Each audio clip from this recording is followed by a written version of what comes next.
మనస్సు లావైన కొద్దీ, మనస్సు పీవరతాం గతే, మనస్సు లావైన కొద్దీ ఆత్మజ్ఞానం దూరంగా పారిపోతుంది. దూరాత్ ఆత్మజ్ఞత యాతి. మనస్సుని పెంచకూడదు, ఆత్మనే పెంచాలి. అంటే ఆత్మ మీదే దృష్టి పెట్టాలి. మనస్సును పెంచడం అంటే ఆలోచనకు ఆలోచన, ఆలోచనకు ఆలోచన, ఆలోచనకు ఆలోచన జోడించామనుకో, పువ్వుకి పువ్వు, పువ్వుకి పువ్వు జోడిస్తే ఇంత పొడుగు దండ ఒకట్లా అలాగే అవుతుంది. పూలదండ అయితే పర్వాలా, ఇంకేదైనా అయితే. ఈ ఆలోచన ఎంతవరకు అంటే ఆ సమస్య ఉన్నంత వరకే, అంతవరకే. దానికి ఎప్పుడు రెండో ఆలోచన కలపకూడదండి. దంపతుల మధ్యలో గొడవలు ఎక్కువైపోతూ ఉంటాయి. ఎందుకో తెలుసా? ఒకటేదో పొరపాటు జరిగితే దాని గురించి అనుకోవచ్చమ్మా, పర్వాలేదు, ఈవేళ ఇది జరిగింది, దానికి ఇంకోటి కలుపుతారు, ఇంకోటి కలుపుతారు. మొన్న ఎలాగ చేసావు, నువ్వు పెళ్ళి అయినప్పటి నుంచి ఎలాగ చేస్తున్నావు, నువ్వు కాదు మీ పుట్టింటి వాళ్ళందరూ మొత్తం దశపూర్వేషాం దశాపరేషాం, పెద్ద తద్దినం అయిపోయింది ఇక్కడ. ఇంత చేస్తే ఏమైందంటే కాఫీ సరిగ్గా లేదు, దానికి అంత గొడవ పెట్టాలా? లేకపోతే బయటికి వెళ్ళిన వాళ్ళు ఆలస్యంగా వచ్చారు, దానికి అంత తద్దినం పెట్టాలా ఇక్కడ గుమ్మంలోనే? దానికి ఇంకా 4 కలపాలా?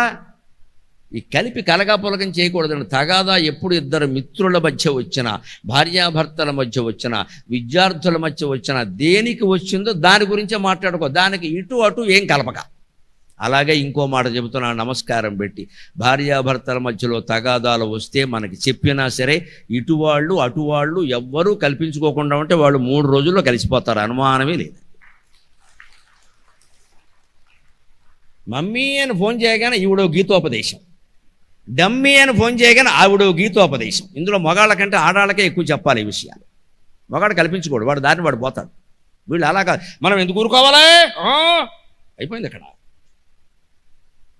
అమ్మ ఇంటికి వచ్చిందమ్మా, జీవితాంతం భరిస్తావా? గొడవ పెంచుకుంది నీ గురించి, ఆలోచించద్దా? ఎందుకు పెంచాలండి? ఏదో ఉంటాయమ్మా, సర్దుకోవాలి, పర్వాలేదు, నేను సర్దుకోవట్లా మీ నాన్నతో అంటే అయిపోయి. ఆ రకంగా భర్తను ఒకసారి తిట్టచ్చు, పుణ్యం వస్తుంది. వాళ్ళ మధ్యలో ఉంటాయండి, మనం కల్పించుకోకుండా ఉంటే వాళ్ళు అక్కడ ఇద్దరే ఉంటున్నారు, పిల్లలతో ఉంటున్నారు, తప్పదు కాబట్టి వాళ్ళు కలిసిపోతారు. ఇటు అటు ఫోన్లు చేసి రెచ్చగొట్టేస్తున్నారు ఇవాళ. దానివల్ల వాళ్ళు విడిపోతున్నారు. పైగా వాళ్ళు ఎక్కడో అమెరికాలో ఉన్నారు, వాళ్ళని రెచ్చగొట్టేస్తున్నారు. మీ సమస్యలు మీరు పరిష్కరించుకోండి, మాకు చెప్పకండి, మేము ఇక్కడ యోగ వాసిష్టం ప్రవచనం వింటున్నాం అని చెప్పేసేయండి, అంతే చాలు, గొడవ లేదు. అది రోగవాసిష్టం, ఇది యోగ వాసిష్టం. ఏది కావాలి? పైగా ఎప్పుడు చెప్పేవాళ్ళని గుర్తుపెట్టుకోండి, వాళ్ళు మంచి వాళ్ళనే చెబుతారు, ఎదుటి వాళ్ళ మీద నేరం చెబుతారు ఖచ్చితంగా. వాళ్ళ లోపం వాళ్ళు చెప్పరు. నేను అన్నీ బాగానే చేశాను అయినా ఆయనకి అన్నీ బాగానే చేస్తే నచ్చకపోవడం ఉండదమ్మా, ఏదో ఉంది అక్కడ, నువ్వు చెప్పవు. వాడు వాళ్ళ అమ్మకి చెప్తాడు ఆ విషయాన్ని, అయిపోయింది. ఇక్కడ కురుక్షేత్ర యుద్ధం తయారైంది. ఎప్పుడు మనకి ఎవరు ఇంకోళ్ళ మీద ఆరోపణలు చేస్తున్నా, అయ్యా నీలో కూడా లోపం ఉంటుంటుంది, సరి చేసుకో, అది నువ్వే సరి చేసుకో, మాకు తెలియదు అని వదిలేయాలి ఆ విషయం. పెంచామంటే పెరిగిపోతుంది అది. అందుకే మనస్సును మీరు పెంచిన కొద్దీ, ఆలోచనలు పెరిగిన కొద్దీ ఆత్మజ్ఞానం దూరమైపోతుందని చెబుతున్నాడు యోగ వాసిష్ఠకర్త. దూరాదాత్మజ్ఞతాయాతి చిత్తే పీవరతాం గతి. అదేమిటండి ఆత్మజ్ఞానం అంటే? భగవద్ అనుగ్రహం కదా. భగవద్ అనుగ్రహం చాలా గొప్పది కదా. 100,000,000 సూర్యుల కాంతితో ఉంటాడు కదా భగవంతుడు. నేమా విద్యుతో భాంతి నచంద్ర తారకాః నత్ర సూర్యో భాతి నచంద్ర తారకాః నేమా విద్యుతో భాంతి కుతోయమగ్ని అని వేదం చెబుతోంది కదా. భగవంతుడు వెలుగు ముందు సూర్యకాంతి పనిచేయదు, 100 మంది చంద్రుల కాంతి కూడా పనిచేయదు, నక్షత్రాలు తారకలు అగ్ని ఏం మిగులుతాయి అని చెబుతున్నారు కదండి. అంత తేజస్వంతుడైన భగవంతుని యొక్క జ్ఞానాన్ని ఈ మనస్సు అనే మాయ కమ్మగలుగుతుందా? అది సాధ్యమేనా అంటే దానికి ఉదాహరణ చెబుతున్నాడు. ఆలోకలక్ష్మీరభితక మహామేఘైవోద్ధతే. సూర్యకాంతి ఎంత గొప్పదండి. కానీ పొద్దున్న కానీ ఓసారి మధ్యాహ్నం కానీ మేఘాలు బాగా దట్టంగా మబ్బులు కమ్మేసాయి అనుకోండి, అంత సూర్యకాంతి కనపడకుండా పోయిందా లేదా? సూర్యుడు కాంతి ఏమన్నా తక్కువ? ఎంత గొప్ప కాంతి అంటే ఆ మహానుభావుడిది ప్రత్యక్ష దైవం సూర్యనారాయణమూర్తి యొక్క కాంతి గొప్పతనం ఏమిటి అంటే 9 కోట్ల మైళ్ళ దూరంలో ఉన్నాడు మనకి. 15 కోట్ల కిలోమీటర్లు, 9 కోట్ల మైళ్ళు. అక్కడి నుంచి సూర్యకిరణం ఇక్కడికి చేరడానికి 9 నిమిషాలు పడుతోంది. అంటే సూర్యకిరణం యొక్క ప్రయాణ వేగం ఎంత అంటే నిమిషానికి 1,000,000 మైళ్ళు, నిమిషానికి 1,000,000. అంత వేగం, అంత కాంతి. ఒక్కసారి పొద్దున్నే 5:30కో 6కో సూర్యకిరణం నేల మీద పడగానే మొత్తం చీకటి పటాపంచలు అయిపోయిందా లేదా? అంత గొప్ప సూర్యకిరణాలని, అంత కాంతిని మబ్బులు మూసేయగలుగుతున్నాయి. మబ్బులంటే వాటి కనీసం ఆకారం లేదు. శంకరాచార్య శివానంద లహరిలో చెబుతారు, ఇచ్ఛాకృతి అంటారు. మబ్బు అంటే ఇచ్ఛాకృతి, దాని ఇష్టమైన ఆకారం ధరిస్తుంది. ఒక ఆకారం ఉండదు, ఒక స్థిరమైన ఆకారం మబ్బుకు ఉండదండి. కొందరు మనుషులు కూడా అంతే స్థిరంగా ఆలోచించట్లేదంటే మబ్బు మొహాలన్నమాట. సూర్యుడిలా ఆలోచించాలి, మబ్బుల్లా ఆలోచించకూడదు మనం. మబ్బుకు ఒక ఆకారం ఉండదండి. మేఘం ఎలా ఉంటుందంటే ఎవరు చెప్తారు? ఓసారి ఎలా ఉంటుంది, ఓసారి సింహంలా కనపడుతుంది, ఓసారి పులిలా కనపడుతుంది, ఓసారి కుక్కలా కనపడుతుంది, ఓసారి మన మొహం అందులోనే కనపడుతుంది. మనకి ఏం చెబుతాం? అంచేతన ఇలా ఉండే చిల్లర మేఘాలు సూర్యుడిని కప్పేయగలుగుతున్నాయా లేదా మనం చూస్తున్నాం ఇక్కడ. అంతేకాదు, మేఘచ్చన్నే అన్ని దుర్దినం అని సంస్కృత నిఘంటు అమరకోశంలో చెబుతారు. సంవత్సరానికి ఒక రోజు పూర్తిగా సూర్యుడు కనపడ్డు పగలు కూడా, దాన్ని దుర్దినం అంట. సూర్యభగవానుడు దర్శనం లేదు కాబట్టి అది చెడ్డదనం కింద లెక్క. సూర్యోపాసన చేసేవాళ్ళు ఆ రోజు భోజనం చేయరు. ఇప్పటికీ కొంతమంది పెద్దల్లో ఉన్నారు, సూర్యుడిని చూస్తే కానీ అన్నం తినరు. ఏదైనా మబ్బులు బాగా పట్టేసి సూర్యుడు కనపడకపోతే ఆ రోజు వాళ్ళు ఉపవాసమే. ఇవాళ సూర్యనారాయణమూర్తి దర్శనం కాలేదు, అన్నం తినకూడదు అని ఉన్నారు, కొంతమంది ఉన్నారు. మరి వాళ్ళకి ఏడాదికి ఒక్కసారి కటిక ఉపవాసం తప్పదు. ఎందుకంటే ఆ రోజు వాళ్ళు కనపడటం. ఏదో విషువత్తో ఏదో అంటారు, దానికి లెక్కలు ఉన్నాయి కొన్ని. అప్పుడు కొన్ని ఏడాది ఒక్కరోజు ఖచ్చితంగా వస్తుంది. ఆ రోజు అసలు సూర్యుడు కనపడ్డు. మేఘచ్చన్నే అన్ని దుర్దినం. అలాంటి సూర్యకాంతిని కూడా మబ్బులు కమ్మగలుగుతున్నాయి కదా. మనకుండే ఆత్మజ్ఞానాన్ని మనస్సు కమ్మలేదా? ఆ మనస్సు కమ్మకుండా, మబ్బులు వ్యాపించకుండా మనమే చూసుకోవాలి. ఆకాశంలో మబ్బుల్ని మనం ఏం చేయలేము. మన మనస్సులో మెదిలే మబ్బుల్లాంటి ఆలోచనలైనా మనం దూరంగా తోసేయలేమా? ఆ ప్రయత్నమైనా చెయ్యాలి. ఖచ్చితంగా చెయ్యాలంటే ఏం చేయాలో ఇప్పుడు చెబుతున్నాడు. మనస్సుని, ఆలోచనలను బాగా తగ్గించాలి.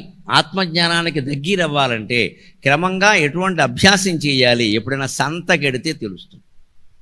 ఎప్పుడైనా సంతకెళ్ళినప్పుడు గమనించండి, బస్సులో ప్రయాణం చేస్తుంటే గమనించండి, రైల్వే స్టేషన్లో గమనించండి, విమానాశ్రయంలో గమనించండి. జీవితం బాగుండాలంటే గమనించాలమ్మా, కల్పించుకోకూడదు.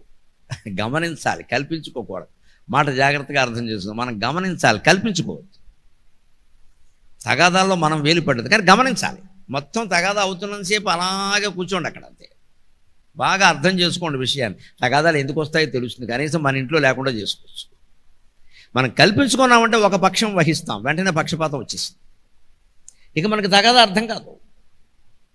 అందుకే కోర్టులో తీర్పులు చెప్పేటువంటి మహానుభావులు, న్యాయమూర్తులు వాళ్ళు కల్పించుకోరు. లాయర్లు వాదిస్తూ ఉంటే అలా నవ్వుతూ ఉంటారు. ఏడు మొహమో నవ్వు మొహమో తెలియకుండా నవ్వుతూ ఉంటారు. ఆ స్థిరత్వం రావడం కోసం ఈ మధ్య న్యాయమూర్తులు చాలామంది శ్రీవారి సేవలో ఉన్నారు. రోజు ఒకళ్ళు కనపడుతూ ఉంటారు. పాపం వెంకటేశ్వరం చూడగానే వాళ్ళకి బాగా అర్థమవుతుంది. ఏం జరిగినా కల్పించుకోకుండా చిరునవ్వుతో ఉండడం ఎలాగాని న్యాయమూర్తులకు ఎలాగ తెలుస్తుందంటే, వారానికి ఒకసారి తిరుపతి పెడతారు కాబట్టి బాగా తెలుస్తుంది. ఆయన అలాగే ఉంటాడు. ఏం జరిగినా కల్పించుకో, చిరునవ్వే ఎప్పుడూ ఉండాలి, తప్పదు అది. లేకపోతే వాళ్ళు ఈ లాయర్ ఏదో వాదించగానే వాళ్ళు నిజమని నమ్మేసి అవునా అవునా అంటే వాడు ఇంకా గట్టిగా వాదిస్తాడు, అబద్ధాన్ని కూడా నిజం చేసేస్తాడు. మొత్తం అలాగే చెక్కమోహం వేసుకుని అలా వింటారంతే. అలా కూర్చో, ఏ స్పందన ఉండదు. అన్నీ అయిన తర్వాత క్రాస్ ఎగ్జామినేషన్. అది న్యాయమూర్తి పద్ధతి. వాడు అలా ఉంటారన్నది అలాగే ఉండాలి. మనం కూడా జీవితంలో అలాగే ఉండాలి. ఎక్కడ యథా విపణిగా లోకాః వికరంతో యసత్సమాః అసంబంధాత్ తథా జ్ఞస్య గ్రామోపి విపినోపమః. ఓ బజార్లోకి వెళ్ళావు, సోమవారం సంతలోకో ఆదివారం సంతలోకో వెళ్ళాము. మన కూరగాయలు ఏవో మనం కొనుక్కుంటున్నాం. ఎంతోమంది ఎన్నో కొనుక్కుంటున్నారు, మధ్యలో వెళ్ళిపోతున్నారు. ఎవరెవరో ఏవో కేకలు వేస్తున్నారు, సరుకులు అమ్మేవాళ్ళు అరుస్తున్నారు, ఏవో జరుగుతున్నాయండి. మనం కల్పించుకున్నావా? కానీ అన్నీ గమనిస్తూ ఉన్నాం. యథా విపణిగా లోకాః. బజార్లోకి నువ్వు వెళ్ళినప్పుడు ప్రజలందరూ ఏం చేస్తున్నారు? ఏదోదో వికరంతో అక్కడక్కడ తిరుగుతూనే ఉన్నారు. అసత్సమాః. నీకెవరూ కనపట్టాలా? నీకు కావలసిన కూరగాయల దుకాణం ఎక్కడుంది? అందులో ఓ చోట కరివేపాకు దొరకలేదనుకో, కరివేపాకు ఆ చివరిలో ఉంటుంది, చాలా బాగుంటుంది అని తిన్నగా ఎన్ని కొట్లు వదిలేసి నువ్వు ఆ కరివేపాకు కొట్టు దగ్గరికి వెళ్ళిపోయావా లేదా? అలాగే జీవితంలో ఎక్కడ దేవుడు దొరుకుతాడో అక్కడికి వెళ్ళిపోవాలమ్మా, అక్కడికి వెళ్ళిపోవాలి. ఇవన్నీ వదిలేయాలి, అవన్నీ వదిలేయాలి. ఇదో కరివేపాకు కోసం చేసే ప్రయత్నం కాలకంఠుడు కోసం, కమలాక్షుడు కోసం చేయలేమా? మనకు కావలసిన కరివేపాకు కావాలి అంటే అది ఆ అమ్మాయి దగ్గరే దొరుకుతుంది, ఆ అమ్మాయి తాజాగా పట్టుకొస్తుందని సంతలో మూల ఎక్కడో ఉన్నా సరే వెతుక్కుంటూ, సీత నువ్వు ఎక్కడున్నావే కరివేపాకు దొరకలా అని సీత దగ్గరే కరివేపాకు కొన్నావా లేదా? ఆవిడ రామాయణంలో సీతాదేవి అయిపోయిందా లేదా? మరి కరివేపాకు కోసం అంత వెతుక్కుంటూ ఇన్ని కొట్లు దాటుకుని దేన్ని పట్టించుకోకుండా అక్కడికి వెళ్ళిపోయేవే, ఆత్మజ్ఞానం కోసం ప్రయాణం చేయొద్దా, ప్రయత్నం చేయొద్దా?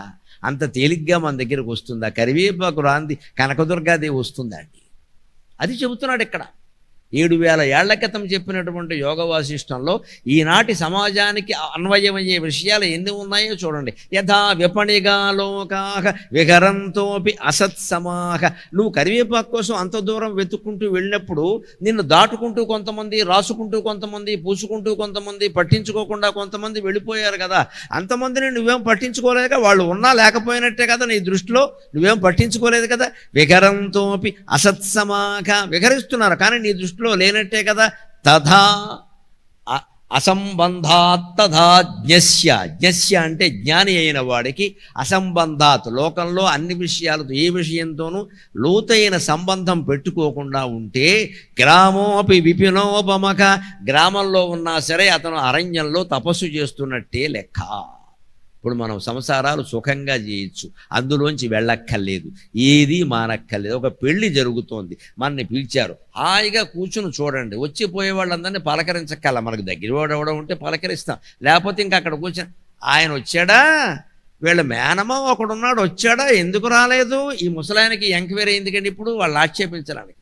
ఎవడో వచ్చి ఆయన రాడండి, వాళ్ళకే వీళ్ళకే పడ్డన్నా. మరి అదే మరి నాకు తెలుసు, చిన్నప్పటి నుంచి అలాగే ఉన్నారన్నమాట, ఇంకా తగదా తీరలేదా. ఇప్పుడు 80 ఏళ్ళ ఆయనకి యమధర్మరాజు దగ్గరికి రావడానికి సిద్ధంగా ఉంటే వాళ్ళ మేనమావ కూడా ఈయనకి ఎందుకండి?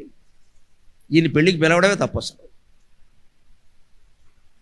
ఇంకోటి ఉంటాడు, కాస్త జ్యోతిష్శాస్త్రం కొద్దిగా తెలిసి తెలియని అర్ధ పరిజ్ఞానం ఉన్న మేళ ఉంటారు.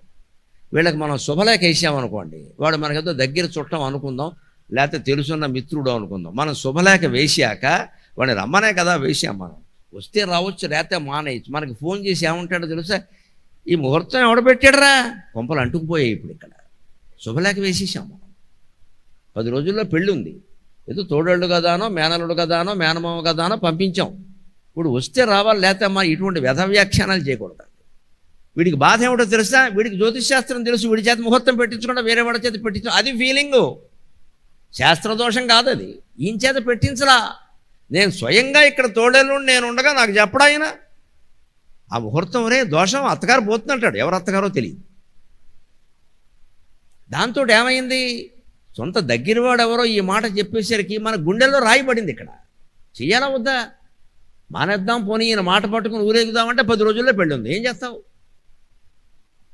ఇలాగే ఉంటారట కొంతమంది. ఇదే అనవసరం కల్పించుకోవడం. నిన్ను పెళ్ళికి రమ్మని పిలిచారు, వస్తారా లేకపోతే మన ముహూర్తాన్ని శంకించడానికి నువ్వెవడవయ్యా? ఆయనకి నమ్మకం ఉన్నవాడి చేత ఆయన పెట్టించుకున్నాడు. ఆ నమ్మకాలను మనం గౌరవించాలి, మనం ఆక్షేపించాలి. అక్కడ ఎవడు పెట్టాడరా అంటే అదేమిటిది, నీకు ఒక్కడికే తెలిసే శాస్త్రం ఆయనకు తెలీదా?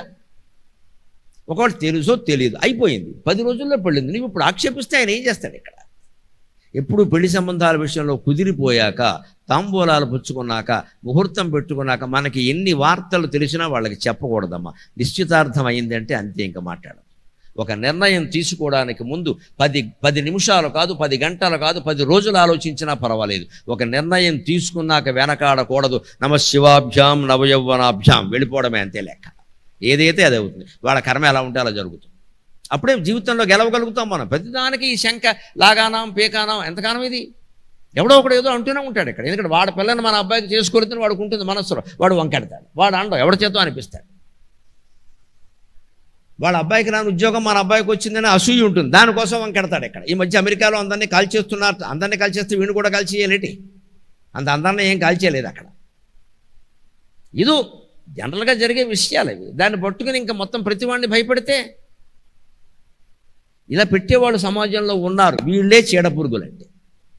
అంటే అవతల ఇంట్లో పెళ్లి మన పిలిచారు, మంచినీళ్ళు దాగు భోజనం చేసి వచ్చాయి, నీవు ఈ వ్యాఖ్యానాలు దేనికి? ఇది అనవసరం కల్పించుకోవడం అంటే అలాంటి ధోరణికి మనం ప్రాధాన్యం ఇయ్యద్దు. సంతలో మనుషుల్ని ఎలా చూసామో ఈ పెళ్ళికి వెళ్ళినప్పుడు మనం అలాగే ఉండాలి. నీకు అప్పగించిన పని ఏదో చెయ్యి, నీకు ఏదైనా సంబంధం ఉంటే ఆ పెళ్లి కూతురు తండ్రికో పెళ్లి కొడుకు తండ్రికో సాయం చేయి, ఏదైనా ఉంటే కాస్త సామాన్లు అవి పట్టుకుని జాగ్రత్తగా అక్కడ ఆ పక్క ఈ పక్క కూర్చొని అవసరమైన సామాన్లు ఏవో ఇచ్చి కాస్త వాళ్ళు ఏదైనా పొరపాటు చేస్తుంటే అలా కాదురాపో కొంచెం జాగ్రత్త చేసుకోండి అని చెప్పి ఆ పురోహితుడు ఏమైనా ఒకవేళ మంత్రాలు తెలుస్తుంటే ఆ పురోహితుడికి నెమ్మదిగా ఏమంటే ఇది మర్చిపోయారేమో కాస్త చూడండి, నువ్వు తప్పు చదువుతున్నావు అనకూడదు, కొంపలు అంటుకుంటాయి.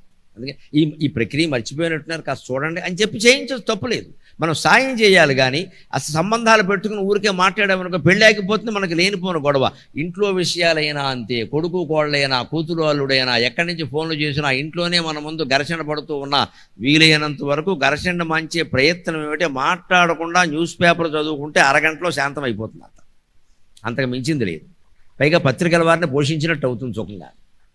6.5 రూపాయలకి మొత్తం 6 ఖండాల్లో ఉండే వార్తలన్నీ వినిపిస్తున్నారు. ఎంత 6.5 ఎంత చేస్తే చదువుకోవచ్చు కదా, కొంచెం బోల్డ్ ఉపయోగపడే వ్యాసాలు వస్తున్నాయి. వాళ్ళలో మనం కల్పించుకుని అటువైపు ఇటువైపు మాట్లాడితే గొడవలు అయిపోవా? ఇదే ఆత్మజ్ఞానాన్ని పొందే విధానం అంటే ఎలాగ మనస్సుని తగ్గించుకోవాలి, ఆత్మని పెంచాలి. ఖచ్చితంగా ఆత్మని పెంచడానికి ఏం వీలు కాదు, ఆత్మకి సైజు ఉండదు నువ్వు పెంచడానికి. ఆత్మ మీద నువ్వు దృష్టి పెట్టడమే పెంచడం అంటే ఆత్మనిష్ట అంతే. అంటే మనస్సుని పెరగకుండా చేసుకుంటే చాలు. ఒక మొక్క పెరగాలి అంటే నీళ్లు వస్తే సరిపోదండి, కలుపు మొక్కలు పక్కన లేకుండా చూడాలి. పిల్లల విషయంలో మనం జాగ్రత్త పడవలసింది అదే. చెప్పే చదువేదో వాళ్ళు చెబుతున్నారు కానీ దుర్వ్యసనాలు పాలవ్వకుండా చెడ్డ స్నేహాలు లేకుండా మనమే జాగ్రత్త పడాలి. స్కూలు వాళ్ళే అది పడాలంటే కష్టం అండి, వాళ్ళకి ఆ దృష్టి ఉండదు. అసలు మీరు ఎన్ని లక్షలు ఇచ్చినా వాళ్ళు పడాలి. ఖచ్చితంగా మన పిల్లల్ని మనమే గమనించాలి. చేతికి ఫోన్ ఇచ్చేస్తున్నాం 3 ఏళ్ళు దాటకుండా 4 ఏళ్ళు దాటకుండా ఇంకేం గమనిస్తారు మీరు? అన్నీ అందులోనే ఉంటాయి. అందుకని ఈవేళ ఆస్ట్రేలియాలో ఇప్పుడు చట్టం ఉందండి, 16 ఏళ్ల లోపు పిల్లలు ఎవరు స్మార్ట్ ఫోన్ వాడడానికి వీల్లేదు. ఆస్ట్రేలియాలో చట్టం అది. ఆ చట్టం ఆంధ్రప్రదేశ్లో కూడా పెట్టాలని కోరుకు. వాడు హోంవర్క్ డోంవర్క్ అన్ని మామూలుగా పుస్తకాల్లో ఇవ్వాల్సింది. ఏమంటే శతాబ్దాల తరబడి నడవలేదా అండి? ఇప్పుడు నడవదా? ఎప్పుడో కరోనా అప్పుడు అత్యవసరమై ఈ ఆన్లైన్ క్లాసులు ఏవో మొదలైతే ఇక అలా కంటిన్యూ చేసేయాలి దాన్ని. ఒకప్పుడు ఏదో జీవితం మీద కష్టం వచ్చింది, 4 లక్షలు అప్పు చేసామమ్మా, అది తీర్చేసాం. ఇంకా ప్రతిదానికి అప్పులు చేస్తూ ఉంటావా? అప్పుడు కష్టం వచ్చింది అలాగే చేసాం, మళ్ళీ ఎందుకు చేస్తాం? అలాగే కరోనా అప్పుడు ఆ పరిస్థితి అటువంటిది, ఏదో ఆన్లైన్ ఫోను వాడుకున్నాం, తర్వాత తీసేయాలి. లేకపోతే ఎందుకు జరుగుతున్నాయండి? 9 ఏళ్ల కుర్రాడు 5 ఏళ్ల పిల్లని మానభంగం చేసి చంపేశాడమ్మ మొన్న. 9 ఏళ్ల కుర్రాడు, ముగ్గురు మైనర్లే. ఇప్పుడు ఎవరికి శిక్ష చేయడానికి లేదు సమస్య.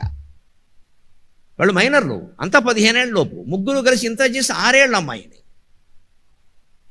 అమ్మాయి చేసిన నేరం ఏం లేదు, పార్కులో ఆడుకుంటుంది. పార్కులో కూడా వెళ్ళొద్దా ఆడపిల్ల? తల్లిదండ్రులు ఎంతకైనా కాపాడతారు. ఈ నేరాలు ఎందుకు జరుగుతున్నాయి? Because of smart phone. నాకేం మొహమాటం లేదు. ఇక్కడ భయంకరమైన పిశాచం మన చేతుల్లో ఉందండి. దాన్ని వదలనంత వరకు మనం ఎన్ని యజ్ఞాలు చేసినా ఒకటే, దేవుడు దిగొచ్చినా ఒకటే. మనం వదిలేయాలి, పిల్లలకి ఇవ్వకుండా చూడాలి. నువ్వు వాడద్దు, నేను వాడను, నువ్వు వాడద్దు. దానికి ఒక ఖచ్చితమైన సమయం ఉండాలి. ఆ సమయంలోనే చూడాలి, ఆ సమయంలోనే వాడాలి. వాళ్ళకి చెప్పాలి ఖచ్చితంగా. వాళ్ళకి చిన్న వయస్సు, ఏమీ తెలియదు. దాన్ని శ్రీనాథుడు చెబుతాడు, అవినయ నిధానమగుని నవయవ్వన సౌశైశవమున నడిమి వయస్సున కవిసిన వ్యసనోద్రేకం భవగాఢము దాని మానుమయ్య కుమార అని ఒక దుర్వ్యసనాల పాలైన అబ్బాయికి తల్లి ఉపదేశం చేస్తుంది. అబ్బాయి, నీ వయస్సు 16 ఏళ్ళయ్యా, అది ఎటువంటిది అంటే నవయవ్వన శైశవం అంటారు, అడోలసెంట్ ఏజ్.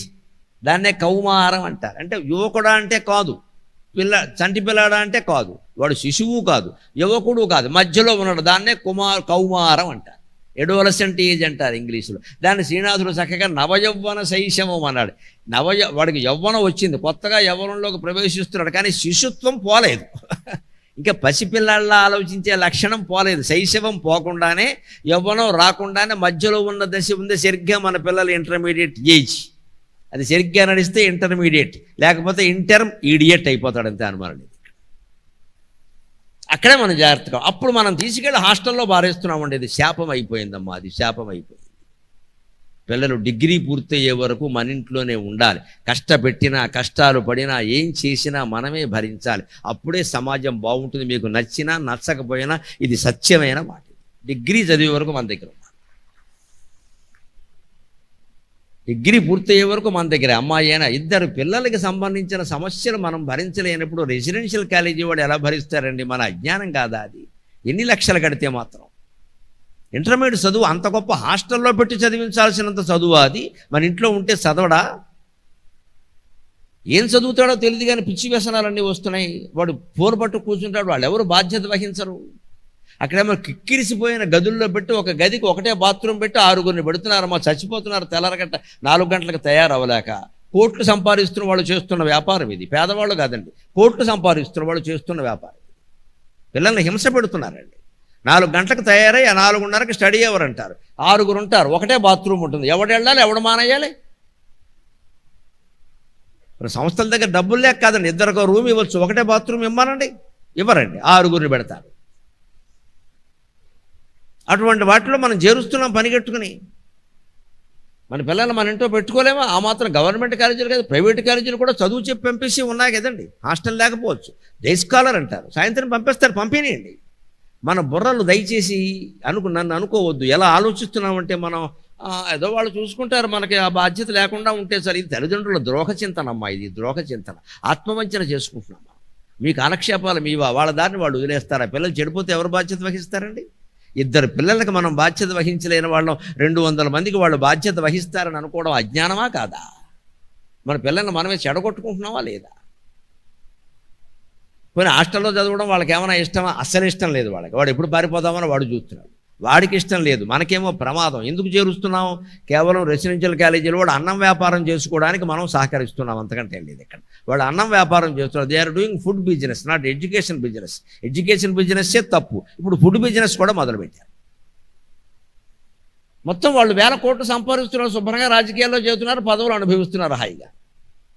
మనం నష్టపోతున్నాం ఇక్కడ. కారణం యోగ వాసిష్టం ఎప్పుడో చెప్పింది 7000 ఏళ్ళ కదా. ఎందుకు ఇంత పెంచుకుంటున్నావు? దీని ఆలోచనలు పెంచేసి ఊరికే చేసేస్తే ఏమవుతుందా? ఏదంతా సంతలో ఉన్నట్టుగా ఎందుకు ఉండలేకపోతున్నావు? అసంశక్తంగా ఎందుకు ఉండలేకపోతున్నావు? నీ కర్తవ్యం చేసి ఎందుకు ఊరుకోట్లా? అందుకని అధికమైన ర్యాంకుల భారం, టార్గెట్ల భారం పిల్లల మీద పెట్టద్దు. వాళ్ళు బాగుంటే చాలండి, సుఖంగా ఉంటే చాలండి, ఆరోగ్యంగా ఉంటే చాలండి, ఆనందంగా ఉంటే చాలండి, ఇంకేం అక్కర్లేదండి, ఇంకేం అక్కర్లేదు. ఆ లక్ష్యం తల్లిదండ్రులకు రావాలి. నేను మరోసారి నా తల్లి గురించి చెబుతానమ్మా, నేను మొహమాట పడాను. ఇన్ని అవధానాలు చేసి బాగా సంపాదిస్తున్న రోజుల్లో కూడా తల్లికి దండం పెట్టి, అమ్మా వాళ్ళు ఎవరో 10,000 ఇచ్చారు, 12,000 ఇచ్చారు అని చెబితే మా అమ్మ మేనేజర్, ఎందుకురా అవన్నీ, అన్నం తిన్నావా, వేళకి అన్నం తిన్నావా, వేరుకొంక 2 గంటలు మాట్లాడమంటే 2:30 గంటలు మాట్లాడతావు, ఒళ్ళు తెలియదు నీకు, అన్నం తిన్నావా? నా తల్లి నేను అన్నం తిన్నానా అని ఆలోచించిందమ్మా, ఐశ్వర్యం ఉందా లేదా అని నా తల్లి ఆలోచించలేదు. కాబట్టి ఇలా ఉన్నాం ఈవేళ. ఆ తల్లి లేకపోయినా తల్లి ఆశీస్సుల వల్ల సుఖంగా ఉన్నాం ఈవేళ. నా ఐశ్వర్యం గురించి ఒక్కరోజు ప్రశ్నించలేదు నా తల్లి కానీ నా భార్య కానీ. ఇప్పటికి శారద అంతే, ఒక్కరోజు అడగదు ఆవిడ. ఎక్కడి నుంచి పెడితే ఏమి ఇచ్చారని అడగదండి అసలు. భోజనాలు అవి బాగున్నాయా, అక్కడ బాగానే ఉన్నారు, వసతిలో బాగానే ఉన్నారా, ఏమి ఇబ్బంది, నిద్ర పట్టింది, ఇదేనండి. వెనకాల షంటింగ్ ఒత్తిడి ఉందనుకోమా, చచ్చిపోతాం ఇక్కడ అన్యాయంగా. అంత దూరం వెళ్ళారు, ఏం తెచ్చారు, ఏడు తెచ్చేది ఇక్కడ. ఈ ఆలోచన దయచేసి అందరూ ఒకసారి ఆలోచించండి. ఎంతంత పిల్లలకి ఇంతంత డాక్టర్లు, ఇంజనీర్లు తప్ప వేరే విద్యలు లేవా? సాహిత్యం లేదా, సంగీతం లేదా, ఎకనామిక్స్ లేదా, ఎన్ని విద్యలు లేవండి? అందరూ ఇంజనీర్లు, అందరూ డాక్టర్లు. ఇవాళ పరిస్థితి ఏమిటో తెలుసా? తెలంగాణ ముఖ్యమంత్రి స్వయంగా ప్రకటించిన మాట, 15,000కి ఇంజనీర్ దొరుకుతున్నాడు, నెలకి 60,000 ఇస్తే కానీ తాపిమేస్తులు దొరకట్లేదమ్మా, నమశివాయ. తెలంగాణ ముఖ్యమంత్రి స్వయంగా చెప్పిన మాట. 15,000కి బీటెక్ ఇంజనీర్ దొరుకుతున్నాడు, 60,000 ఇస్తే కానీ తాపీ మేస్త్రి దొరకట్లా. ఎందుకంటే he is having skill, this fellow doesn't have any skill. వీడికి నైపుణ్యం లేదు, స్కేల్ ఎట్టుకోవడం కూడా చేత కాదు ఈ బీటెక్ వాడికి. వీడికి అడుగులకి మీటర్కి భేదం తెలియదు. ఇక్కడ గజానికి ఎన్ని అడుగులు అంటే ఏం చెప్పాలి? గజం, వాట్ ఈజ్ గజం? గజం అంటే ఏనుగు అంటాడు వీడి కర్మ. గజం అంటే ఏనుగు, వాడికి తెలుసున్న గజం అంటే ఏనుగు. గజానికి 3 అడుగులని తెలియదు వీడికి. తాపీ మేస్తాను అనుకోండి, ఏందా యాదవలక్కల ఊరికే, ఇది కుదరదు, బిల్డింగ్ పడిపోతుందని వెంటనే చెప్పొస్తాడు వాడు. తాపీ మేస్తులు దొరకట్లేదు ఇవాళ 60,000 ఇస్తే కానీ నెలకి. ఇంజనీర్ దొరుకుతున్నాడు 15,000కి. మరి ఎందుకంటే ఈ చదువులు? దీనికోసం మనం ఎకరాలు అమ్మేసింది, దీనికోసం ఆ చిత్తూరు నుంచి బెంగళూరు మకాములు పెట్టింది, దీనికోసం ఆ పిల్లల్ని హాస్టల్లో పారేసింది, దీనికోసం ఆ భార్యాభర్త వియోగాలతో ఉన్నది. ఆలోచింతురుగాక మేరలు, ఆలోచింతురుగాక మేరలు. నేను కేవలం వేదాంతం చెప్పడానికి రానమ్మా, నేను జీవితాన్ని గురించి మాట్లాడడానికి వస్తాను. జీవితాన్ని గురించి మాట్లాడు. అలా ఆలోచన చేస్తే మనం సుఖంగా ఉంటాం. ఆ కొద్ది ఆలోచన ఆత్మజ్ఞానం కోసం మనం సంతృప్తిగా ఉంటే చాలు, సుఖంగా ఉంటే చాలు. ఆలోచన ఎలాంటిదో తెలుసా? విచార కణికాయేష హృది స్ఫురతి పేలవ, విచార కణికాయేష హృది స్ఫురతి పేలవ, ఏషా అభ్యాసవశాదేవ ప్రయాతి శతశాఖతాం.